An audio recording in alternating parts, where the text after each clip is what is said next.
Well, this year, we not only celebrate the 10th anniversary of the Barcelona GSE, but also the Scientific Council and the members. The Nobel Prize Awards is not exactly the same thing that the Oscar Awards. One of the reasons it's not the same is because in the Oscar Awards, they're all sitting there. Is now my turn? Is not my turn? Who's going to be? Economists, they do it at home, because by the time they arrive there, everyone knows who's getting it. So it's not much of a thrill. But if there were to be more impact, maybe they should do something like this, and then they'll open up an envelope, maybe without making mistakes, and they will say, and this year, prize winner of economics is H and H. Hart and Holmström. And by the way, they have many things to say exactly about what the topic of the panel was, this excellent topic. Thanks for all of you who participated. And if you go to the webpage of the Nobel Foundation, they have all information. They have these long presentations of their lectures. And I recommend everyone even to look at all the work that they do, and they explain there why they got it. But people nowadays don't have much time. So I just click a couple of things of what they said. I thought for a moment to fire me, but the CFO saved me and said, let's put him to work on something else. And the something else was very small models, incentive models, and various versions of how do we incentivize these people in the right way. You say, well, what do I do if I can't incentivize? I can't pay anything. Pay for performance is not the right rule. The answer is there are alternatives inside the firm especially. And it sort of builds on this red thing at the bottom. Employees want to be appreciated. I've spent 13 years on the Nokia board. We got every year these yearly evaluations of what workers like and don't like about Nokia. In the top 3 always, I would love to know better what my boss wants me to do. I think one thing which is perhaps useful about the analysis is that it shows that economics rather than politics can guide us with respect to the public-private choice. This often ends up being an ideological matter when you hear people arguing about it. But what this says is, no, we should really think about it in economic efficiency terms. Or at least that's a useful perspective. So these and many more things have to say. I recommend that you go and look at the lectures. And I think that their work, as well as the panel, it's addresses what I call overcoming the problem in explaining economic research. Being that, what is this problem? Typically, we are perceived to be obscure, or when we are not, we just to be obvious. And I think we had a very good panel about this, and their work, it shows that we are above all this. But of course, them, and I think we will try to, always stand on the shoulders of giants. And we had one of them in our board, and unfortunately passed away this year, Ken Arrow. We also had a Nobel Prize that left us this year, Reinhard Selten, so we'll just pay tribute to them too. But I want to go back to our speakers because fortunately they are here. And not only they are here, not only they are here, but they had been with the board from day one, and they had been extremely useful for us. As a matter of fact, this thing that Bengt Holmström was saying in the Nobel Prize lecture, we had an experience with this, with Eduard Valdori, we were trying to figure out how we organize the incentive schemes for our master's programs. And they came and they said, we had a meeting with all of them, not only all of them and others, and they said to us, people in Europe think that an good economics department in the States works because people are incentivized by dollars all the time. That's not true. Don't do that, they told us. And you just think of different ways to do things, which is what he was saying in the lecture, but is something that we all learn from that. So there is no time today to go through their work, which has been a pioneer in contract theory, which is what they got the Nobel Prize. But they also have other things in common. One thing they have in common is both Europeans who did their career in the United States.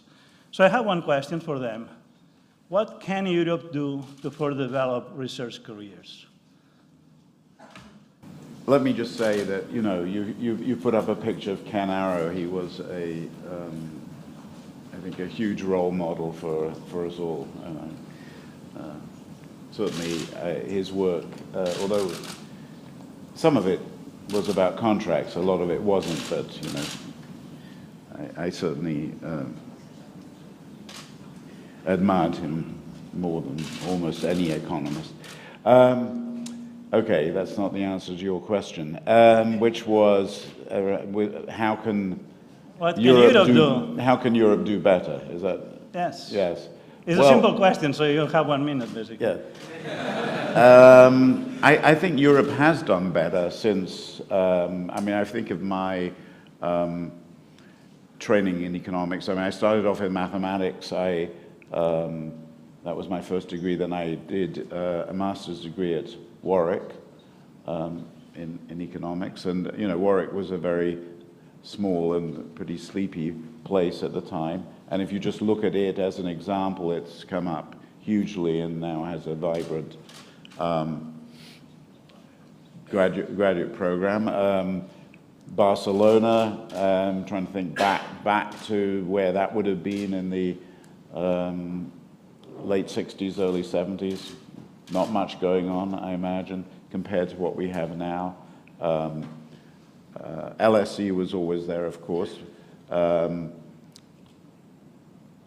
Toulouse School of Economics, Paris School of Economics. I mean, I think there are centers, Zurich, there are centers of excellence in Europe now that didn't exist before, particularly on the continent.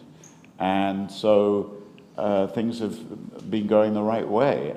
It's probably still the case that if you want to do a PhD in economics, your first choice would probably be the US. But you know, if you have any reasons to be in Europe, you can, you know, you might be here and you might do very well here.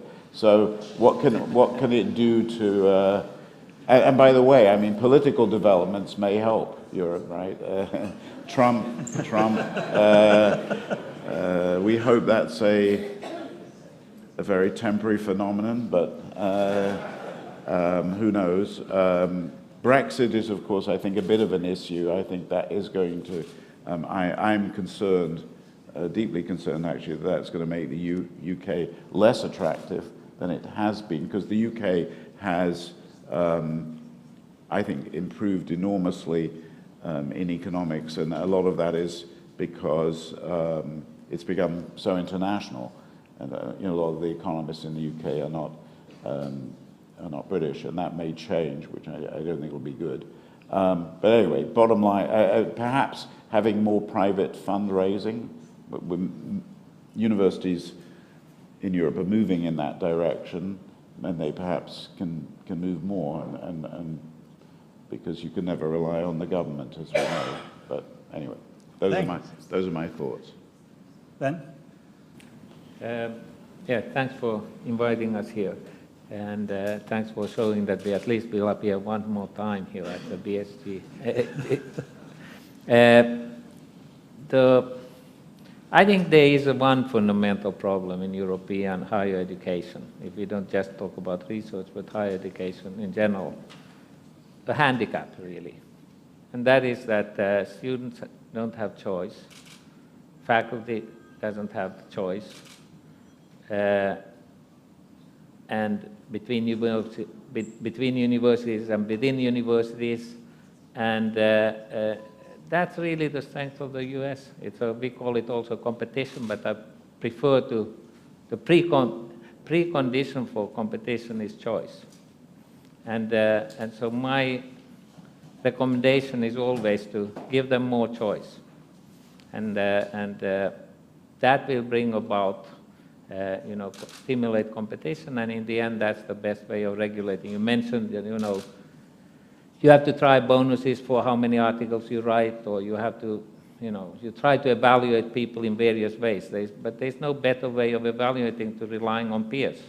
Our system is, as you all know, I'm telling this, but I think pinpointing one of the key features that's different. The US is entirely built on what peers think of you. I mean, there are different peers, they think differently, but on the whole, my salary, Oliver's salary is determined what our peers have thought about us. And here, because there isn't that choice, peer evaluations don't quite have the same legitimacy. There may be friendships, there may be communities, and so the choice, the lack of choice results in more bureaucratic systems of running things. And I think that is the ultimate root cause that one has to attack somehow. And it is a handicap because there are different languages and so on, but institutions like BSG, as I mentioned earlier, GSE, Barcelona GSE, is in a competitive market that is developing. There's Toulouse, there's Barcelona, there's Stockholm, Helsinki is building up. I mean, these are small sort of centers of excellence type of things where there is choice, which takes in based on choice. If you don't have choice, you can't use subjective information. That's the point about the peer. You're cutting out subjective information. You go recommend somebody to MIT, we don't have to justify why we take a student in because you go recommended it. Here you always have to, or I don't know here, but in a system like traditional Europe, you have to justify it by something. So you are handicapped. You have to use objective information that legitimizes your choices. It is an unbelievable handicap. It is just, we treat our students better, but our students have no rights. You go and look at Europe, they have a long list of rights, but they are not treated well on the whole. Because a list of rights doesn't substitute for this subjective. So that's my answer to this question. Thank you. Can I just add one thing? Sure. Yeah, I mean, perhaps following on one of the things Bengt said, I mean, the level of salaries of faculty is obviously important. I mean, that was something, I mean, I don't think economists expect, even though there's quite a strong demand from them, as we heard, but they don't expect to be rich as academics. But if it gets to the point where you actually are struggling to have a decent standard of living, then that can make things difficult. And I think that was the case in the UK for a while. I think it's better now, but that's one. It's not the main reason there was something of a brain drain, but it was one of the reasons. So I think all the places in Europe that want to be good have to make sure that their salaries are competitive and that they can actually, achieve that goal. Thanks a lot for your comments. They're very thoughtful. In particular, this last point you just mentioned, because before Andreu, well, Andreu was mentioning before, and he will talk afterwards more, that we were lucky to start at the right time in 2006 as opposed to 2010 or something like that. And that's true. We started in 2006. Of course, we built on things that existed, but also we had the crisis. And Spain is the country which had been the cuts on funding on higher education research has been more severe in relative terms. And of course, we had suffered for that. But it's true that I think Barcelona GSE has done its work as much as possible to have a little more resilience. So I think that when we look at these 10 years, we should not forget that. But of course, we could have done even better if we had not had the recession, and particularly some of the public institutions being hurt so much. So thanks. But I also have another question, because as you just mentioned, you started as math, and you also, Ben, come from math and physics. And I met Ben when I started as a graduate student, and he was starting as assistant professor at Northwestern. And those were the heydays of math econ. And we had Ugo Sonnenschein and Drew Mascolo here, and those were the heydays. So the question, but now as you have seen it before, with just a lot of applied stuff. So the question is advanced math an archaic skill for economic research? Is it a what? Archaic Okay, yeah. skill for economic research. Yes, it's an interesting question. I don't think Andreu started off in math, did he? Where is he? Did you? No. He acquired it. You were just a naturally talented. Yeah. Yeah. I mean, I think it probably varies with the, as you say, there's been a shift away from theory. But my feeling is, I mean, economists probably on average have more mathematical skills now than they used to. I mean, I think it's very hard to even get through a graduate program without being at least decent. You have to, math, you have to be able to understand. I mean, there's a lot of technical stuff being thrown at you. So it may be that the average has gone up, but maybe, you know, at the extremes, maybe we don't have as many people with a PhD in mathematics or something, at least in theory, as we used to. But I'm not sure that was necessarily, I mean, in my case, I only had a first degree. I'm not sure that having an advanced math qualification was going to make you a better researcher then or now. I think it probably also varies with the field. I mean, we heard before about you know, some of the market design elements probably. I mean, I mean, Al, Matt would be able to say more about this, but you know, particularly when the overlap with people doing computer science who are now moving into that. Some of the questions they're asking may be very complicated mathematically, and maybe it's really going to be very useful to be very skilled in mathematics. If I think about contract theory, the field we're in, I think these days a lot of the more technical papers you see in that, I actually don't find that interesting. I think that we see quite a lot of technique for the sake of technique. I think in the field of contract theory, often the advances are made, you know, the advances are quite simple mathematically, but sort of more heavy on the conceptual side. So, you know, it all depends on the field you're in. General equilibrium theory was a field where obviously mathematical skills could be very useful because some of the problems were mathematically very challenging. So, so it varies. Thanks. Ben? I think I don't have anything particularly deep to say about this, but I have no doubt that theory will have a very important role to play. I think it is a fact that theory is ultimately the thing that really changes things.